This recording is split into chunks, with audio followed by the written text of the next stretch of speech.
बिस्मिल्लाहिर्रहमानिर्रहीम। अस्सलामु अलैकुम नाज़रीन। बेगम ने सारा दिन सर्दी में कपड़े धोए। वो थकी हुई थी, कुछ पकाना नहीं चाह रही थी। उसने तली हुई मच्छी की फरमाइश कर दी। माँ को बुखार के बाद कमज़ोरी महसूस हो रही थी। उसने देसी मुर्गी यखनी का हुक्म दे दिया।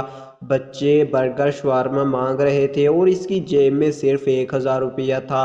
वो दिल गिरफ्ती के आलम में कभी बीवी का थका ज़दा चेहरा देखता तो कभी माँ की हालत देखकर मेरा दिल काटा जा रहा था। बच्चे पुरुमीद नज़रों से मेरी तरफ देख रहे थे। ये महीने की आखिरी दिन थे।